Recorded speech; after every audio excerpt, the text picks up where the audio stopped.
বন্ধু কি খবর? আরে পেমেন্ট তো দিয়ে দিছিস, চল। তুই কি জানি বলছিলিস বিএমডাব্লিউটা লইবি নাকি? বিএমডাব্লিউ যে কারটা ওইটা লইবি? চল এটা লই আসি। কি কইছিস? আমি রেডি, বাইর হমু। আরে না বেটা, অত টাকা পাইনি, বিএমডাব্লিউটা হইব না। কে বিএমডাব্লিউটা হইব না কে?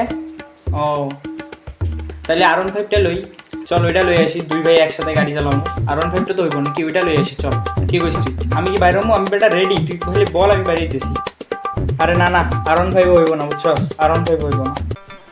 ও R15 হইব না, তাহলে কোন বাইকটা হইব? চল ওইটা লই আই, দুই ভাই যাই। আমি তোর বাসায় যাই, নিচে যাইতেছি, তুই দাঁড়া, আমি তোর বাসায় নিচে যাইতেছি, ঠিক আছে? তারপর তুই আজকে টাকা পাইছিস বেটা, বুঝোস না বিষয়টা? আমি তোর বাসায় মানে থাকতে পারতেছি না, তোর টাকা এত টাকা পাইছিস তুই আজকে বাইক লইবি।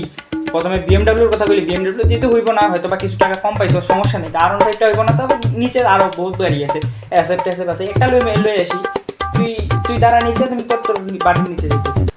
আরে না রে ভাই, কোনো কিছুই হইব না, এটা বাইকও হইব না, এটা সাইকেলও হইব না। তুই বুঝিস না কেন? তুই বিষয়টা একটু বুঝ। তুই যেমনি ফোন দিয়ে কইতেছিস আমি বড় লোক হয়ে গেছি মনে করি। কে হইব না কে? আচ্ছা তুই সত্যি করে কত ভাই, তুই কত টাকা পাইছস?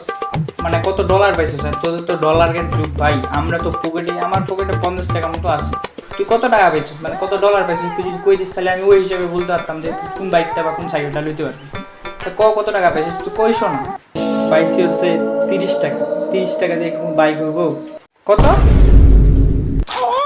হালাই কয় কি? হালাই 6 দিন ধরে পেট রে কাতু কুতু দিলা, আর আমার কত কিছু মেসেঞ্জারে আর হচ্ছে ফোনের মধ্যে বললা, ফাপড় চোদাইলা যে এটা লইতেছো ওইটা লইতেছো। বিএমডাব্লিউ আমার রেডি করাই দিলা যে এত তারিখে রেডি থাকিস, 26 তারিখ রাত 12টা বাজলো বিএমডাব্লিউটা লইতে যাবো। এখন কইস তুই 30 টাকা পাইছস বেটা।